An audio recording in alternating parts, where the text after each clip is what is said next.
I was managing about $9 million a quarter during that time period. And then they got raided by the FBI, but that's a different story. So, I mean, at the end of it all, they owed us like $750,000. That's when the world found out I was going bankrupt. What would you do if the business you were building from scratch, the one generating millions of dollars a year in revenue, just collapsed almost overnight? Well, for today's guest, that's not a what if, it's a what happened. And in this episode, I sit down with a friend of mine, Hunter Durham, who shares the crazy and true story of how in less than 4 years, he went from owning a digital agency, producing $500,000 a year to himself, to bankrupt. And you'll learn all the tactical lessons you'd expect from an episode like this, right? Why scaling too fast is bad, or the dangers of customer concentration, or how to manage your cash flows better. But we also dive into the emotional toll that bankruptcy takes on an entrepreneur and those closest to them. Hunter's story is a powerful reminder into the very real downsides of entrepreneurship, but it also reminds me of this quote from Tony Robbins, which is, success in life is the result of good judgment. Good judgment is usually the result of experience, and experience is usually the result of bad judgment. All of us will experience failure at some point. The trick is to not let failure be fatal. There is so much to learn in this episode. You're not going to want to miss it. Let's dive in. Hunter Durham, welcome to Nikonomics, my friend. Thank you. Here's my first question. Are you ready? I'm ready. Tell me about the time you went bankrupt. September 9th is when I posted about it. That's when the world found out I was going bankrupt. About 7 days before that, my largest customer, Mitchell Gold Bob Williams, officially ceased operations. And in that moment, I knew I was heading towards bankruptcy as well. So they represented over 50% of my revenue at the time that they said they ceased operations. And then I worked with the bank for about 2 months and officially filed bankruptcy on November 17th of last year. And so it was a wild story to get there. What was the timeline between that September post and bankruptcy? Was it 2 months, or was it like September 2022, November 2023? No, it was about 2 months. Yeah. So it was basically, I started the liquidation process in September. I let the bank know, then worked with the bank for about 2 months to liquidate all the hard assets. Then when the hard assets were officially liquidated, then I officially filed personal bankruptcy shortly after that. Dude, so what was your company at the time? Company was Furniture USA Distribution. I mean, actually, it was all the company. So I had started a successful marketing agency. That's what eventually allowed me to buy an online e-commerce furniture store that sold high-end couches. Then we kind of vertically integrated the online e-commerce store with the shipping and distribution company in North Carolina. And the shipping and distribution company ended up being the largest business. And so how big? Basically, so the shipping and distribution was like 5.5 million. All three of them did about 7 million in 2022 total top line. So yeah, it was basically, I went from zero in 2019 to top line revenues of 7 million in 2020 profitably. And then, yeah, downfall in 2023. All right. We're going to talk about the bankruptcy. I'm going to ask you a million questions, but I think one of the things I really appreciate about you is how open you've been on Twitter. Like you just have shared your story, like, hey, this is what's happening and I'm going through bankruptcy. And because it was such a big part of your life for that period of time, I feel like a lot of people have just gotten to know you as the bankruptcy guy. Like the first time I met you, I made the joke. I'm like, dude, when are you going to change your name to the bankruptcy guy? You know, and then we talked for like 3 hours and I heard your whole story and it was eye-opening for me to hear about your background, hear about you and who you are. So I think there's a lot of recency bias to what just happened, as well as a lot of social media that's just been your personality and you've been open and shared about that. I would love it if we talked about, you know, pre-bankruptcy guy. Where did you start? Like, what's your history? How did you get in? What industry did you start with? It sounds like a digital marketing agency. Yeah, it's really funny. So like I cut my teeth at Red Bull. So in college, I was working with Red Bull for about 2 years as like the student brand manager. I mean, the core of that role was literally to just like give away Red Bulls on campus. And that was like my very first job. But like, yeah. Didn't you do Cutco as well? I did Cutco, yeah, out of high school. Yeah, out of high school, I did Cutco, sold knives. And then, yeah, when I got to college, I started with Red Bull, did that for about 2 years. And then internship with Dell, internship with Microsoft. So I was in big tech and then eventually made my way over to Facebook where I was an e-commerce account manager. And so that's where I, really got the digital marketing skills that essentially led to creating the agency. Oh, so you've always been in sales. I've always been sales. Sales and marketing. Yeah, marketing and sales have always been a lot of what I've done. I don't know why. For some reason, I just thought like, oh, he worked at Facebook and then he had a digital agency. Like, oh, he was the guy. He was the tech guy doing all of the work and fulfillment. No, I mean, I've never done tech. Even at Facebook, we didn't do a lot of fulfillment. We didn't do any fulfillment at Facebook. That's why I loved that job, is because when I came into Facebook, we had a cross vertical book. Everybody was verticalized at Facebook except What does that our mean? little, meaning like they had e-commerce and they only had e-commerce clients. But when we came into Facebook, they were doing like a test. We were like guinea pigs. So we had every single vertical. We had e-commerce, we had CPG, we had finance. We basically had any client could be in our book. And so what that did was, if you could drink from the fire hose, it was amazing. Because I had like, when I came in, I had 100 clients in my book. So literally, I broke down 100 different businesses of like, here's their top line revenue, here's what they're spending on marketing, here's their margins, here's where they're profitable, here's their goals. Like, one of my clients was Johnsonville Sausages. I had Pacific Life Insurance. I had some really big clients who wouldn't be considered like small and medium business, but they were all in my book of business. How? So You graduate college, you get an offer from Facebook, and all of a sudden they're like, go and hire Pacific Life, go manage yeah, their book of business. well, Like, yeah, I mean, it was really weird because Facebook's model was based on how much you spent on Facebook. And so a lot of these bigger brands like Johnsonville Sausages, they didn't spend that much because they didn't really have like a direct response side of their business. So a lot of what people year who were, was this? this was 2017. Has that changed a lot since 2017? Like, are they spending a lot more now? I would assume, yeah. I mean, during the time that I was there, a lot of the big brands continued to accept it pretty rapidly. And that's, I think, why you see a lot of Facebook acquisition costs continuing to rise as well, is because a lot of the big players started to really enter into the space, and they were taking their $100 million marketing budgets that they had outside of Facebook, and now they were, dumping them into a more digitally native platform as kind of TV and other spending started to decrease. You get into Facebook at a time where marketing spend wasn't necessarily crazy, but the wave started and you were managing these larger accounts, I should say. And you really got insights into how they operated, how they worked. At what point did you make the decision to say, like, I'm just going to do this by myself? Not for a little bit. So they eventually decided it was a terrible idea to have like a non-verticalized book, and they pushed us all into the e-commerce vertical. And this was when Facebook was still pumping. You could put money in, get money out. I was managing about $9 million a quarter during that time period. $9 million a quarter of revenue? Like, what is, I don't know what that is. A Facebook spend. My clients were spending $9 million a quarter on Facebook during the time that I was there. $36 million a year on Facebook. Yeah, it was insane. And that was across 50 clients, So my largest client was spending like $3 million almost a quarter at some points. And then they got raided by the Wow. FBI, but that's a different story. So, uh, What was it? Pablo Escobar? Was he advertising on no, Facebook? no, it was you buy them. You could like search them on Google and they'll just come up. They were Okay. like, it was a health tech company basically where they tested your gut. So you literally sent them your poop. And then they would like give you you literally sent them your poop and they would give you like this like report about your biome, your What? health and your gut.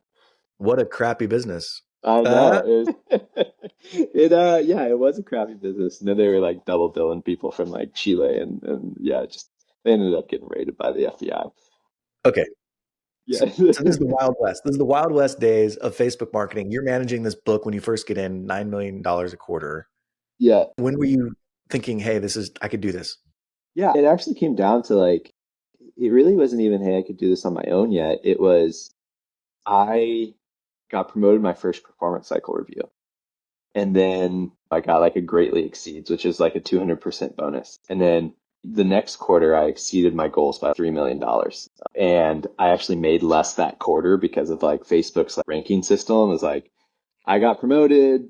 Now you're promoted with people who've been there in like level 2 for 3 years. And then it's just like the worst system ever.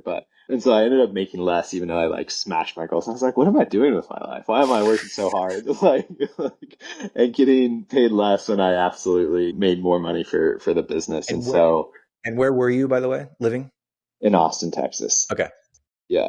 And my role was about 10% Facebook and 90% like their business because it usually was Facebook was working, but their creative processes weren't working. Their inventory processes weren't working. Their, staff processes weren't working. And so in order for me to get them to spend more money, I had to unlock these other parts of their business. And so my clients were on like a texting basis with me. And, one was just kind of giving me like, asking me for advice one day. And I was like, maybe you'll get to like 100 million, but you'll never be like $1 billion business. And he ended up like hiring me. And so I went and joined his company after Facebook. I like quit. And then a couple of weeks later, I went and joined one of my largest clients who's crushing it now. He like stays under the radar, but still one of my best friends. And yeah, so that's what I left for. Why? Like, why'd you leave? They were similar age to me, and they were looking to build more sustainable businesses. So they were drop shippers. So they would one campaign that year, we started budgets at like $5,000. It was actually a week or two after Christmas. And it was like every day I was like, all right, increase this. So we went from 5,000 to 7,500. I was like, nah, like numbers still look good. Like 7,500 to like 15,000. And I was like, nope, numbers are still holding tight. And like we got that campaign all the way up to like $35,000 a day. Okay, it's $5,000 a day. Numbers still look good, so let's up it. What are you talking about in there? So back then is like, this is pre iOS, like shutting down privacy. So Facebook's Pixel was so good at collecting all the data. Like I had data, and this was before Facebook would even, like, they hadn't shut down their CRM or locked it down pretty heavily. Like I could get data to like Adidas revenue. And so like, it was so good at being able to track every single transaction on the web that you could get the exact information you needed to on revenue and which campaigns drove that revenue. Wow. And so when numbers look good, it was basically like, they were spending $5,000 a day on this campaign and they needed to maintain like a 2x ROAS. They were drop shippers. So they didn't have any inventory. They didn't have any overhead. It was like you could scale as much as possible. And ROAS being? Return on ad spend being like for every dollar you put in, you're getting $2, back in revenue. Right. And so I knew all my clients' margins at that point too. So it's like when I'm looking at their ROAS, I know what exactly they're making on a profit basis as well. And so I was like, hey, we still have room to grow because as you scale, there's always going to be like a law of diminishing return. So it's like, are we still hitting our numbers at scale? Even if we're making a little less on like a pure ROAS basis, we're still making more overall. And so you don't want to go like, oh, 5,000, the numbers look good. Let's do 15,000 because there may be some diminishing returns there. And you just blew a bunch of money. So you want to incrementally ratchet it up. Yeah, you want to incrementally ratchet up and then see like what is the efficiency at that level. Okay, so you leave Facebook, you go to this company and you're leading sales, right? Like you're focusing on just blowing up their product and specifically through Facebook? Yeah, honestly, I was not. I came in to actually like not be the adult, but that's probably the best way that I can explain it is like it was three guys who had just been in the kind of direct response space since they were like 16. And they had never gone to college. They didn't go to any sort of like formal training, any sort of like business training. And so they were kind of just like Facebook was so good at that time and they were so good at picking products from China that they could just, kind of create an arbitrage on. There was no idea or concept of them of like lifetime value or, repeat customers. And so like the reason the guy brought me in was like, hey, I needed to build more sustainable businesses. And obviously I hadn't built sustainable businesses, but I had consulted with 50 plus. And so you just get your reps in a lot quicker when you're in a situation like I was at Facebook.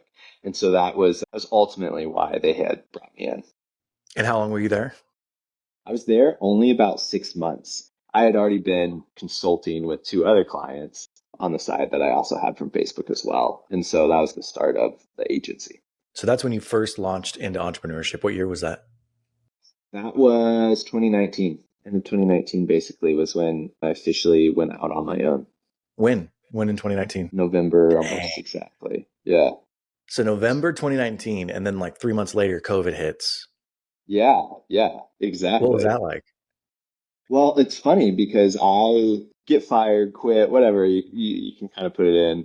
I was like, what do I want to do with my life? What type of business do I want to build? And that was like where this whole idea of impact industry, which no longer exists on my Twitter profile, but what most people saw for a really long time. And I saw it was like, the original thesis was like, how do I build business that makes above average returns, pays people above average wages, and then still has money left over to go impact the world. And so that's when I had like my Warren Buffett, moment, right? Where I go down the rabbit hole and then I'm like, who aggregates the most amount of capital or resources? And so that's where I actually found the search funder community, like a search fund.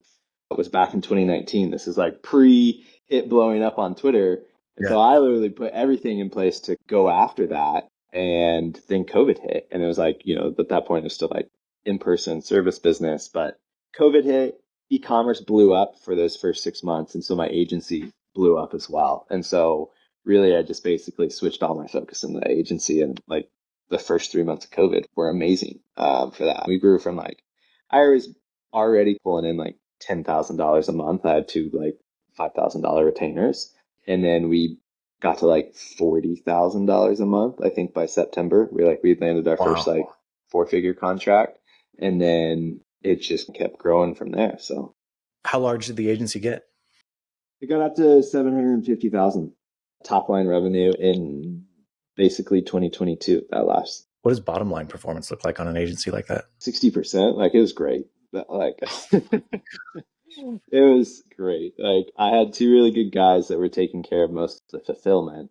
They were US based. I probably could have made a little bit more, but I mean, I made the mistake of looking at my agency P&L the other day, and that was a mistake to look at. You made the mistake of what? Just looking at my agency P&L the other day, of like, Yeah, that might be a mistake. So 60% net. You've got this agency. Did you do any acquisitions? Was that all organic, or how did you grow the agency? It was all organic. All of it was organic. At what point did you make the decision? Because let's just say you're doing $500,000 a year, 60% net margins are going to be $300,000 a year you're pocketing. You're living a good life. At some point in there, you moved to Puerto Rico. You guys are living on the beach. Your family's beautiful. Why did you say, you know what I really want to do? I want to buy a shipping company on the East Coast that ships high-end furniture. Like, how did you make that decision? What was that thought process like? I think if I like holistically look at it, it was a mistake. But the reason was I was just like blinded by the vision.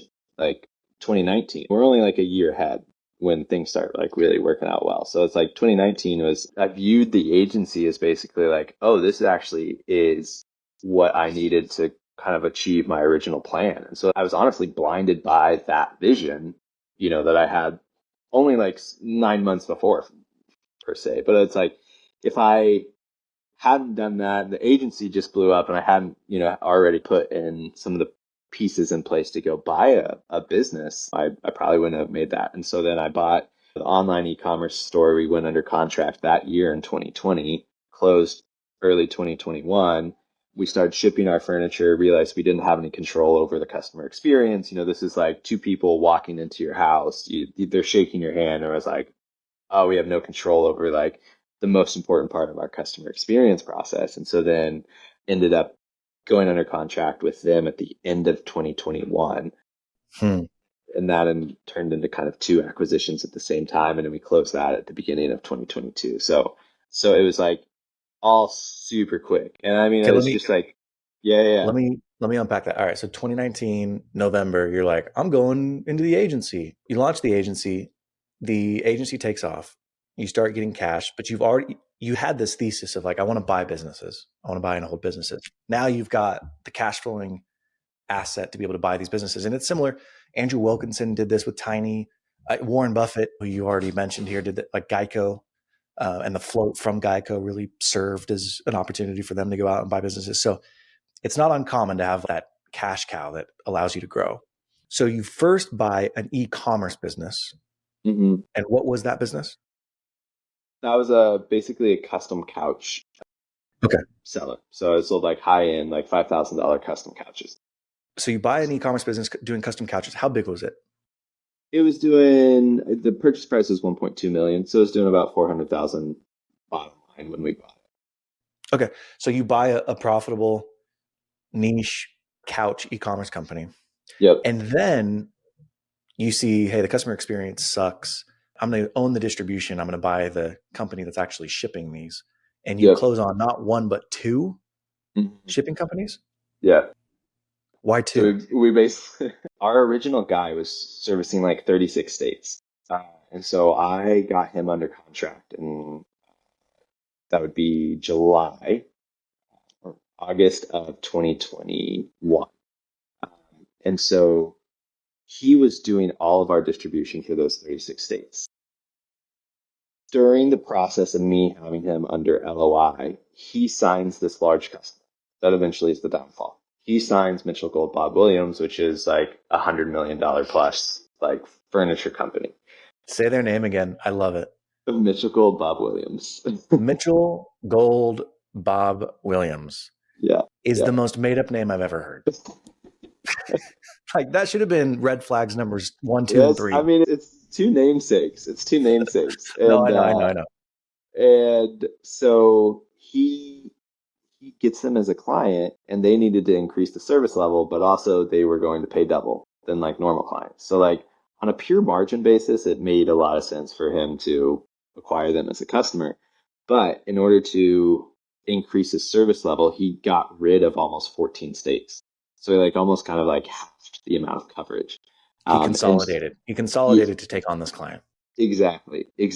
And so he owned the building of a competitor in town. That's how kind of close things are in North Carolina. But it's just like everything just kind of like melds Right. together. Right. Yeah, I'm married to my sister. She's also Yeah. my cousin and my aunt. Something like that. Sorry to all the North Carolina people. So he owned the building to a competitor in town, same exact business model, same exact revenue model. All the operations and processes were basically the same. Some of the technology was different. And so we were trying to be Furniture USA. We had FurnitureUSA.com. And I was like, how are we going to be Furniture USA if we only ship to like 22 states? And so he was like, I was like, I was like, do you think this guy's interested? And he's like, I think so. And he's like, let me call him real quick. So he calls me back like 15 minutes later. He's like, this guy's interested. And I was like, okay. So I call the guy, and he's like, I wish you would have done this a month ago. And I was like, oh, dang it. Like, why? He's like, I have a broker letter on my desk, and like another like $50 million trucking company flew in that morning to close a cash deal. And all I had to do was sign at this point. Like it was all ready to go. And I was like, here's who I am. Here's what we're trying to do. And he's like, well, if you can move quickly, like I'll give you a chance, because that guy was just going to take the assets, merge it with his assets, and fire all the employees. And so the legacy thing does actually hold true in a lot of scenarios. It's like a lot of times people don't want to see their employees just let go. And so one acquisition turned into an acquisition of two trucking companies, which is ultimately what created the. At the time when you bought it, how big was it? Like how much revenue was it doing? Yeah, I was doing the 5.5 million. So it was like a little less than that before I bought it, but that was what the combined revenues all equaled. You buy these two companies, 5.5 million. What was the purchase price? Are you able to share? Yeah, 3.6 million. You buy 5.5 million of top line revenue for 3.6 million, finance it through the SBA. At that time, what was the customer concentration of Alan, Bob, Jerry Williams? Yeah, Michigan Bob Williams. It was less than 20%. I didn't have customer concentration when I bought it. Like that's like rule number one when you're like buying businesses. It's like don't have customer concentration. And so like especially with combined entities. But he had already made the decision to essentially go all in on, not go all in on them, but to service them. Like, did it shift really quickly from 20% to 40%, or was it gradual? It was pretty gradual. So we had like another $1 million customer that came. We had basically two other $1 million customers that kind of came with the other business. So it was gradual. It was not like overnight they ended up being 50%. We grew into that pretty quickly though over the first 6 months. So you buy this business in 2021. Agency is still firing on all cylinders. You've got the e-commerce business. You now got the shipping business. Things are going well for a little while, I'm assuming, or was it just like utter chaos from day one? It was still utter chaos from day one. One of the big things was just cash flow and like cash conversion cycle of like this large. One of the things that I did miss in underwriting is they weren't that big at the beginning. They were like maybe $100,000 a month. is what we were doing with them. Them being Mitchell, Bob, Gold, Williams. Yeah. They was like slowly starting to ratchet up. But they were one of the only ones on terms. And so basically our like working capital exploded because once they start getting to like $300,000 a month, and now they're on 30-day terms, and now we're paying truck drivers and everybody else pretty quickly. And so it's like, I mean, we ended up having to, there are many gymnastics I did across the businesses, really. And you're going from a business that is almost a negative cash conversion cycle in the agency business and the e-commerce business, right? Like you're getting payment almost at point of sale. To a business that has terms and has collections and okay, what is our cash conversion cycle? How long does it take us to collect? It wasn't cash conversion cycle most of the business when I bought it, but also there was like $5,000 in cash that was coming home with truckers, and I was like, nah, that's not a good idea anymore. I don't think I want that happening anymore. So it's like we changed some cash terms on top of the fact that we also extended terms to a corporate client. Let's just like view them as a corporate client. They were the first corporate client that we had. And so when you strap the debt on and then have this corporate client and then try to go factor receivables or anything else, they're like, no, you have like a giant debt load. We're not going to factor anything for you. The receivables for them grew from 100,000 to 300,000? Yeah, a month. Yeah. A month. Yeah.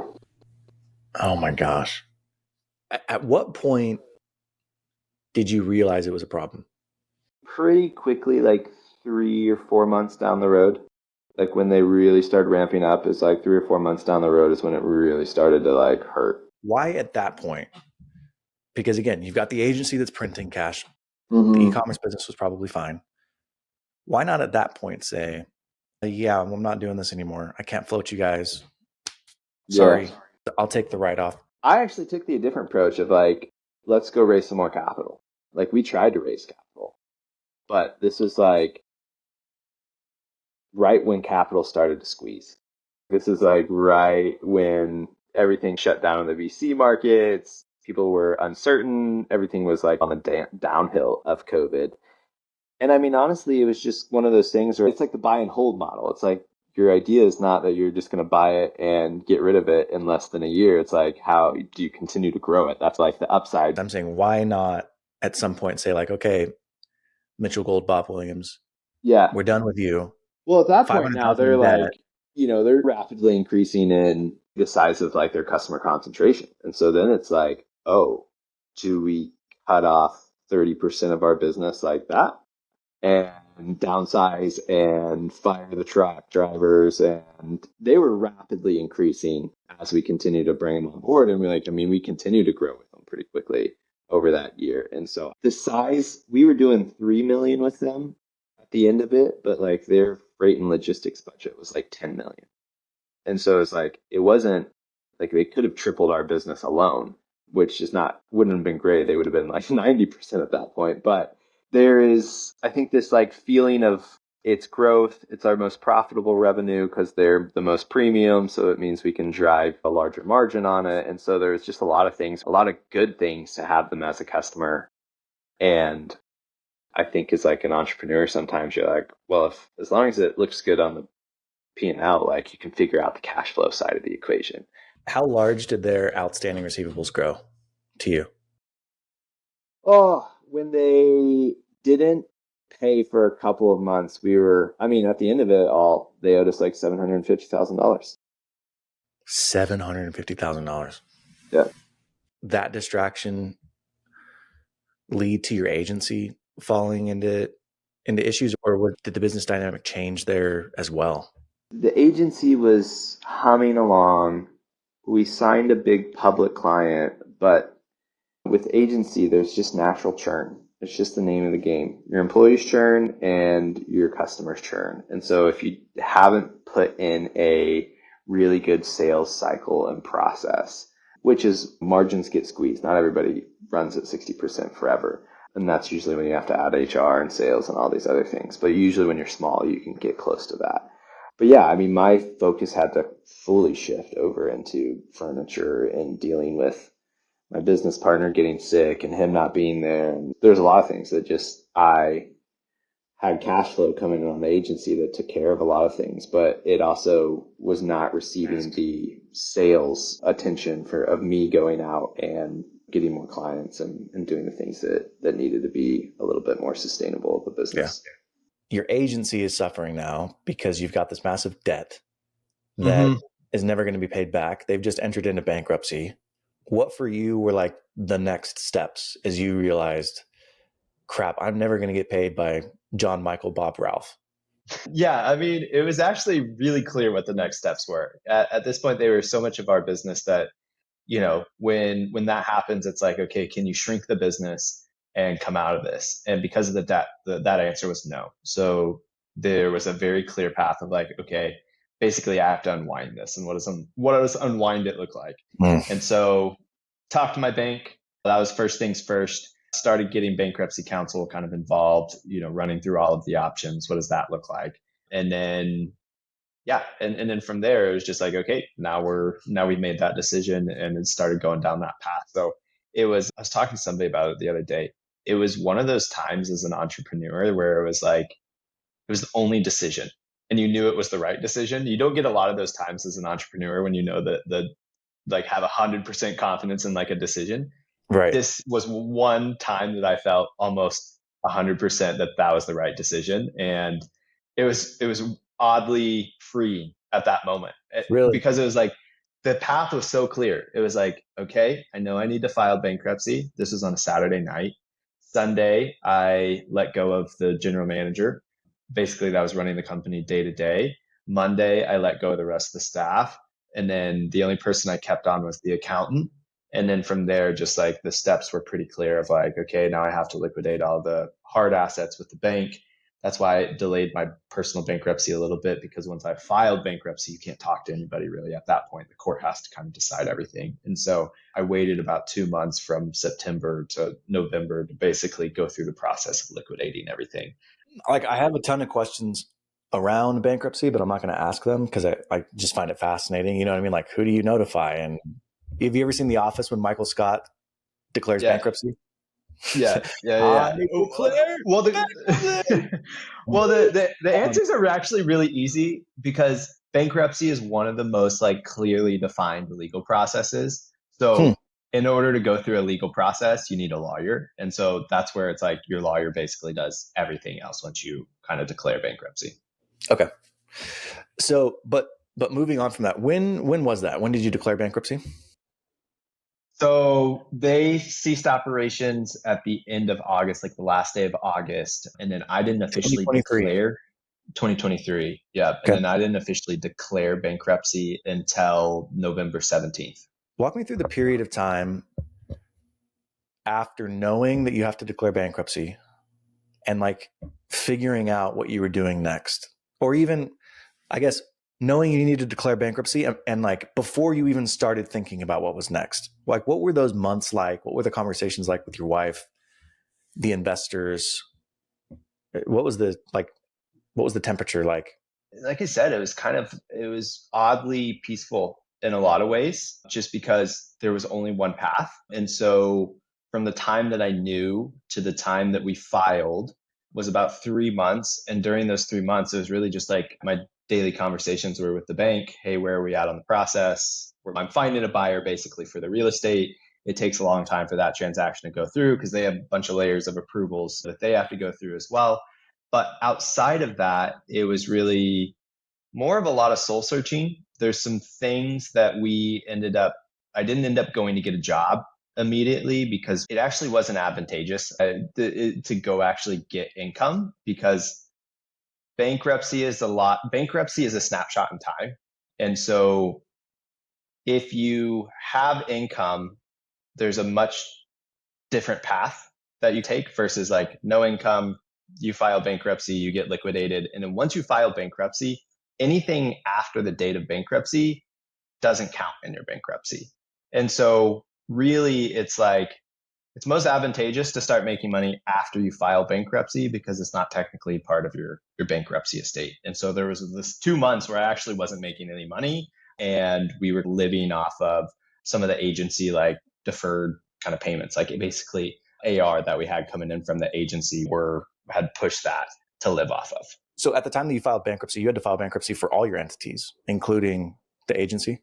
This is actually where like it gets very complicated in bankruptcy strategy. I never actually filed bankruptcy on any entity. I only filed personal bankruptcy. The reason that is because basically your whole estate, more or less, anything that you're tied to gets wrapped up in your personal bankruptcy. And so there wasn't, once we liquidated the hard assets of the real estate on the business side, there's nothing left in the actual business entities. And so from a legal perspective, if somebody wanted to go after the business entities to try to sue them or to try to recoup anything from them, there's nothing there. And so it's actually a lot more expensive and not worth it to file bankruptcy on your business entities if there's nothing there. And so the bank basically had full, liens against everything that we owned. And so I worked with them to basically liquidate all of the hard assets that they could recover. And then there was no additionally goodwill was left after that point. And that's where we just filed personal bankruptcy to remove our personal relationship. So what were you thinking at this time? You had been hyper successful, right? You launched an agency, things are going well, you bought all these businesses, and then all of a sudden you're bankrupt. Like how are you thinking about the next 3 months, 6 months, years? Like what are you and your wife talking about? What was the thought process going on in your head? What did you think you were going to do next? Yeah, honestly, I had no clue.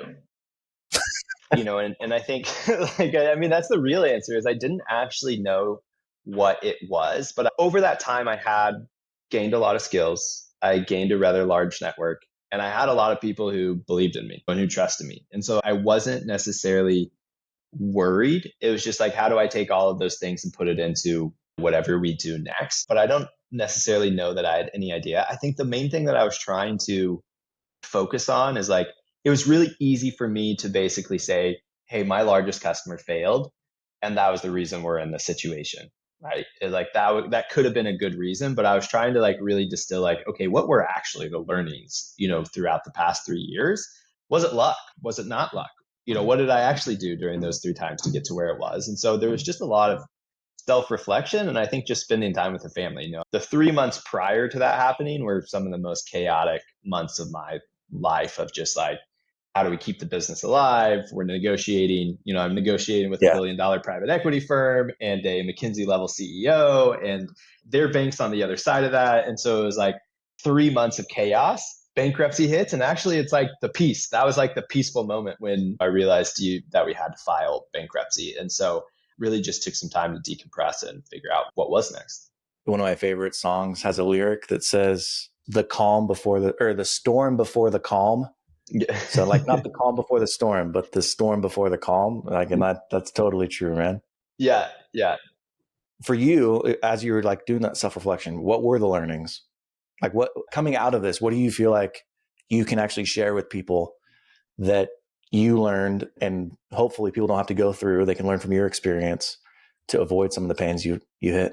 There's quite a few. I think this whole business buying environment that we're in is really interesting. I wouldn't recommend anybody buy a business that hasn't at least started a business. And I don't think a lot of people knew when I filed bankruptcy is like, oh, this guy just like levered up all his net worth. He PG'd the loan. And I at least had started a business. It had been relatively successful on a small scale in just over 2 years. And I don't think enough people think about all of the like soft risk that you're like setting yourself up for when you buy a business at that scale. It's like the chances of you getting sued go up 100%. The chances of you like missing tax payments go up 100%. The chances, like all of the like small things, the legal structure, the process, like those are all the things that people like don't think about. The chances of an employee, threatening to show up on the door because you fired them on Monday, they go up by 100%. Like there's so many like there's like so many little things that I don't think a lot of these people who are like, oh, I'm going to buy a business, it's going to be the best thing in the world, it's going to create generational wealth. It's like it might, but at the same time, you also might just spend 5 years like kicking tires and you can pay the loan, but it's not. I don't think it's a lot of the outcomes that people think it's going to be at the end of the day. Maybe I didn't understand you right. Did you say I wouldn't recommend buying a business to someone who hasn't bought a business before? No, I wouldn't recommend buying a business to somebody who hasn't started a business before. They're like, oh, somebody really? like, yeah, like I think or at least been really high up in another business where you're like managing a significant amount of people, or you've had to fire people, or you've had to run payroll yourself, or you had to manage a P&L. Like, I think there's so many MBAs that come out of school like never having actually run a business or never having actually had to manage a P&L or hire people. For you, like, let's drill into this. What do you feel like, oh man, looking back, if I could do it over again, I would have focused on certain areas? What are those areas?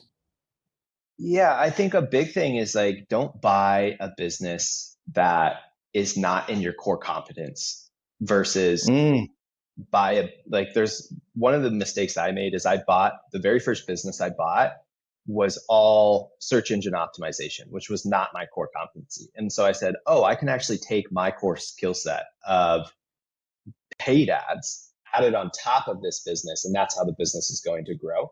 Whereas like I would highly recommend somebody be highly specialized or highly skilled at what the core competency of the business is, and then add the other growth around you. Because it's like, if something goes wrong, now you're like scrambling to learn and become an expert on that situation and trying to grow the business at the same time. And so it's like, I think a lot of people kind of go into it with like, oh, I might be good at this part that it needs to grow, but that's not necessarily like the best strategy, I think, in where I went into it in. I think that's really good advice. Yeah, it's something that I realized as well, of just like after looking through everything. And then I think the other thing is just like knowing yourself.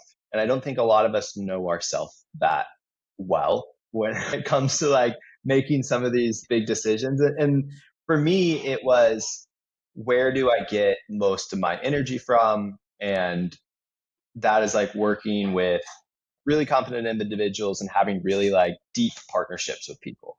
When you run a consumer business and your customers are like thousands of, individual customers, you don't get those deep partnerships. And so it's like the B2B side of the equation versus the B2C side of the equation, and kind of like, what are your core soft skills and how do those like represent themselves in business, I think was another thing that I like overlooked as well. Like, I ran a services business prior to buying one, and then I bought a B2C business. And it's like, I ran a services business that catered to those B2C businesses. But the B2C side of the equation, I think, doesn't necessarily fit all of the skill sets that I had, prior, even if I was very knowledgeable about how those businesses ran and helped other businesses grow. Yeah, I really like the way you're framing it. Know thyself, like know what you're good at, what you're not good at, be comfortable with yourself, stay within your core competency. That's such good advice. What about on the deals themselves? Was there anything, or like as the business was operating, was there anything that really stands out to you as maybe operational mistakes that you made? I think a big operational one is just like having a larger balance sheet would have been something that I would have gone back and done. Like, part of my original strategy was like, okay, how do I, like a lot of people, how do I buy this as a little possible down? Because then I get to own most of it, and then I get most of the upside. Versus every business, I would recommend looking in a vacuum of like, what does this business need to be successful? Not necessarily of like, this is the opposite of know yourself. It's like, know thy business. It's like, if it's a capital expenditure business and has heavy capex every single year, it's like, you want a bigger balance sheet, and you should probably bring in as much equity and capital to put on the balance sheet versus layering it with debt. Because then when you go try to grow the business, you already have a mountain of debt. And then you need to go buy a truck, and they're like, no, you just levered up 90% on your business. Why am I going to let you lever up more with a new truck? And so it's like, those sorts of things were all things I, obviously as a novice, I didn't take into consideration. But I think a lot of people that are buying businesses are like, no, I want to own all of it. I don't want to bring in investors. And it's like, no, I would have loved to bring in a lot more investors, to pad the balance sheet, give the business the best chance to survive on the back end. Look, man, you're very smart. You're super thoughtful. I love how transparent you've been. I'm excited we got to talk about your successes a little more than just your bankruptcy, because I have no doubt you're going to be successful in the next iteration that you do. I think you're going to be even more successful now that you've had a big loss under your belt, because now you know landmines to sort of sidestep and move forward with. So yep. I really, really appreciate your transparency. Do you mind if we end with some rapid fire questions? Yeah, let's do it. Let's do it. Okay. Here's question number 1. What industry are you the most jealous of right now? Ooh, what industry am I the most jealous of? I'm the most jealous of commercial real estate because I feel like, dude, triple net lease, money just comes, it's mailbox money. I don't even need to work for it. It's freaking, I'm jealous of those guys. That's a great question. After being scarred right now, I'm still in like the scarred phase. I'm like, I don't know that I'm really that jealous of any industry, right? Like I just know that there's usually a lot of pain in any industry. But Oh, I agree. I would say I am jealous of the like media industries. I think it's like look at like where things are heading and consumer trends. It's like we're so distracted as humans right now that like if you can capture that distraction of people, I think you're setting yourself up for success. I love it. All right. If you have 2 hours in your day and there's no kid responsibilities, no work responsibilities, what are you obsessed with? What are you working on right now? Honestly, I'd go surfing. I think you can be obsessed with surfing. I love it. Is this supposed to be a work question or is this supposed to be No. yeah. I would definitely go surfing because surfing's like the reason I love surfing is it's one of the only things where it's so complex because the wind's different every single time, the wave's different every single time. You switch up your board, which changes the way you're on the wave. So there's like so many different variables and complexities that you're like, it's like learning languages. Like you're never going to be 100% perfect, and so it like always causes you to like just adjust, like tweak things so minor every single time that you hop on the board. I suck at surfing. So Come out here more often. I know, dude. I know. All right. Last question. What advice would you give to your pre-entrepreneurial self? I would say just take it slow. Like take a breath. That's so funny. I guarantee in a year from now, you're going to be like, take a breath. I gave that advice. Stupid. Don't do it. I think taking a breath is like, yeah, I think taking a breath is like, I think you just get so laser focused as an entrepreneur on whatever thing it might be. And we just forget to take breaths sometimes. We just like forget to breathe on that side of the equation. Love it. All right, man. Well, this has been a great conversation. Tell me, where's the best place for people to come find you? Yeah, come find me on Twitter. That's where I'm mainly active, Hunter C. Durham. Feel free to DM me. If you're going through bankruptcy, I always carve out time to help others going through that process and can connect you to where you need to go. All right. And we need to get you back on here to talk about cacao.pr. Yes, would love to. It's amazing. All right, man. It was good talking to you. All right, take care. See you.